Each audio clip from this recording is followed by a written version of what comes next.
Hello বন্ধুরা, কেমন আছেন সবাই? আই হোপ সবাই খুব ভালো আছেন, সুস্থ আছেন।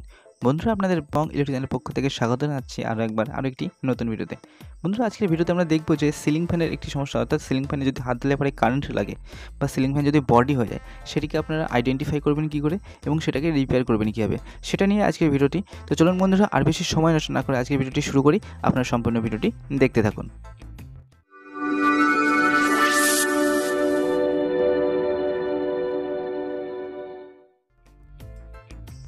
তো বন্ধুরা, আপনারা এখানে দেখতে পাচ্ছেন যে আমি একটি সিলিং ফ্যানের আর্মেচার খুলে নিয়ে এসেছি। এটা আমি যে বাড়ি থেকে খুলে নিয়ে এসেছিলাম, সে বাড়ির লোকের যে সমস্যাটি বললো আমাকে, সেটি হচ্ছে যে যখন ফ্যানের সুইচ দিচ্ছে ফ্যান কিন্তু চলছে না। এবার ফ্যানের সুইচ দেওয়ার পরে যখন ফ্যানের নিচে গিয়ে দাঁড়াচ্ছে বা গ্রিলে বা জানলাতে যদি হাত দিচ্ছে বা নিচে মেঝেই যদি খালি পায়ে দাঁড়ায় ভিজা ঘরে, তখন হচ্ছে হালকা হালকা চিনচিন করছে, ঠিক আছে? বা গ্রিলে হাত দিলে এবার হালকা হালকা করে চিনচিন করে উঠছে, ঠিক আছে? অল্প করে শক দিচ্ছে। তো এটি হচ্ছে এই আর্মেচারের ফল্টের কারণে হতে পারে, যেটা আমি আইডিয়া করে খুলে নিয়ে আসলাম। এবার নিয়ে আসার পরে আমি দেখলাম যে চেক করে দেখলাম যে হ্যাঁ, এটি আর্মেচারের ফল্টের কারণেই হচ্ছিল। তো এখানে আপনারা দেখতে পাচ্ছেন যে আমি আর্মেচারটি নিয়েছি। এই আর্মেচারটির মধ্যে কোথাও না কোথাও ফল্ট হচ্ছে, যার কারণে এই সমস্যাটি হয়তো কারেন্টটি সরাসরি ডাউন রোডের মাধ্যমে ছাদে পৌঁছাচ্ছে এবং সেখান থেকে সম্পূর্ণ ঘর বডি হয়ে যাচ্ছে। তো এটা আমরা আগে টেস্ট করে দেখে নেবো, আপনাদেরকে দেখাচ্ছি। দেখুন কীভাবে বডিটি টেস্ট করতে হয়। তো এটা আমরা করবো কি, সিরিজ টেস্টিং ল্যাম্প নেব একটি, ঠিক আছে? এবার সিরিজ টেস্টিং ল্যাম্পের মাধ্যমে আমরা এখানে টেস্ট করবো। এখানে আপনারা দেখতে পাচ্ছেন চারটি তার দেখাচ্ছে। হলুদ রঙের যে তার দুটি, সেই দুটি হচ্ছে রানিং কয়েল এবং সবুজ রঙের তার দুটি হচ্ছে স্টার্টিং কয়েল। তো এখানে দেখুন বাইরের যে কয়েলটি রয়েছে এটিকে বলা হয় রানিং কয়েল, আর ভিতরের যে কয়েলটি রয়েছে এটিকে বলা হয় স্টার্টিং কয়েল। আপনারা যারা কাজ করেন তারা সবাই জানেন। এবার আমরা করবো কি, রানিং কয়েল এবং স্টার্টিং কয়েলটি একবার টেস্ট করে দেখে নেবো। তো দেখুন আমি প্রথমে রানিং কয়েলটি টেস্ট করলাম। তো এখানে আমাদের রানিং কয়েলে দেখুন আমাদের লাইটটি গ্লো হচ্ছে। তার মানে কি, ল্যাম্পটি আমাদের কয়েলটি খারাপ আছে। লাইটটি গ্লো হওয়ার ঠিক আছে, গ্লো হলে পরে ভালো আছে, বাট এতটা জোরে যদি গ্লো হয় তাহলে কিন্তু খারাপ আছে। দেখুন এখানে আমি ঠেকাচ্ছি, ল্যাম্পটি যতটা জোরে জ্বলে স্বাভাবিকভাবে ঠিক ততটা জোরে জ্বলছে। আর এর সাথে দেখুন বডি অর্থাৎ আর্থিংও পাওয়া যাচ্ছে, অর্থাৎ আমাদের আর্মেচারের সঙ্গেও কারেন্টটি আসছে, আপনারা এখানে দেখতে পাচ্ছেন। এবার আমরা করবো কি, একটুখানি সবুজ যে তারটি রয়েছে সেই তারের সঙ্গে টেস্ট করে দেখে নেবো। দেখুন সবুজ তারের সঙ্গে যখন ঠেকাতে তখন কিন্তু আর ল্যাম্পটি জ্বলছে না। তাহলে কী হচ্ছে, এক্ষেত্রে আমাদের কয়েলটি ব্রেক আছে সরাসরি, কিন্তু আর্থিংটি পাচ্ছে, অর্থাৎ স্টার্টিং কয়েল এবং রানিং কয়েল দুটো কয়েলের সঙ্গে আমাদের কিন্তু আর্থিং পাচ্ছে।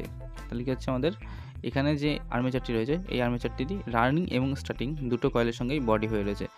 এটা হওয়ার কারণ হচ্ছে যে দেখুন এখানে কয়েলটি কিন্তু ভালো আছে, কিন্তু আমি যখন ফ্যানটি ঘোরাচ্ছি এটা অনেকটা প্রেশার দিয়ে ঘোরাতে হচ্ছে, অর্থাৎ এখানে যে বিয়ারিংটি রয়েছে সেই বিয়ারিংটি জাম হয়ে গেছে।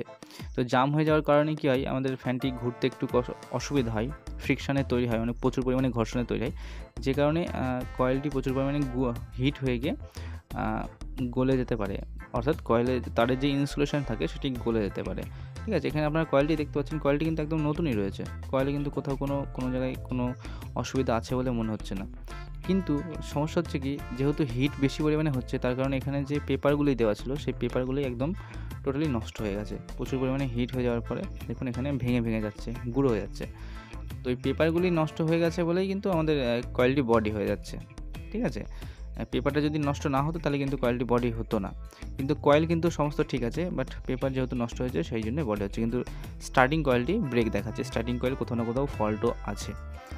তো এবার হচ্ছে সমস্যা হচ্ছে এটা তো সমস্যা আপনারা আইডেন্টিফাই করতে পারলেন যে কীভাবে আপনারা যদি ফ্যানে বডি হয় সেটা আইডেন্টিফাই করবেন। যখন আপনারা তারের সঙ্গে এবং বডির সাথে ঠেকাবেন তখন আমাদের ল্যাম্প যদি গ্লো হয়, অর্থাৎ ল্যাম্প যদি জ্বলে ওঠে, তাহলে বুঝে নেবেন যে আপনাদের কয়েলটি খারাপ আছে। এবার হচ্ছে সমাধানটা কী, দেখুন বন্ধুরা, সরাসরি বলতে গেলে এর সমাধান আপনারা ডাইরেক্টলি এভাবে সমস্ত পেপার চেঞ্জ করে করতে পারেন, কিন্তু অনেক সমস্যা হতে পারে, ঠিক আছে? সেক্ষেত্রে কয়েল ব্রেক হয়ে যেতে পারে। এবার সমস্ত জায়গায় পেপার দেওয়ার পরেও ফল্ট দেখা দিতে পারে। তো এর থেকে সবথেকে ভালো উপায় হচ্ছে সমস্ত কয়েলটাকে আমাদেরকে রিওয়াইন্ডিং করতে হবে। পুরো আর্মেচারটিকে আমাদেরকে একবার রিওয়াইন্ডিং করলে পারে তবে এই সমস্যাটি সমাধান হবে। এছাড়া আর কোনো উপায় এখানে কিন্তু নেই। বিকজ এখানে যদি কয়েল নষ্ট হতো তাহলে কিন্তু সেই একটা কয়েলকে চেঞ্জ করে দেওয়া যেত, কিন্তু এখানে নষ্ট হয়েছে কি, পেপারটা। তো পেপার যেহেতু নষ্ট হয়েছে, আপনারা নতুন করে তার পেপার লাগাতে পারবেন না এখানে, তাই না?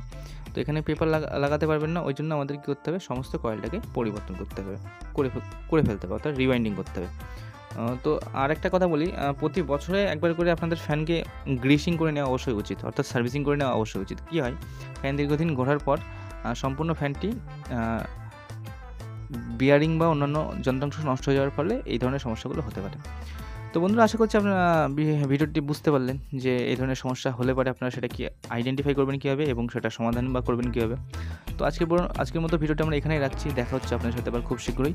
ততক্ষণ আপনারা খেয়াল রাখবেন, সুস্থ থাকবেন। আর যদি ভিডিওটি ভালো লাগে তাহলে লাইক এবং কমেন্ট করে ভিডিওটিকে একটু শেয়ার করে দেবেন।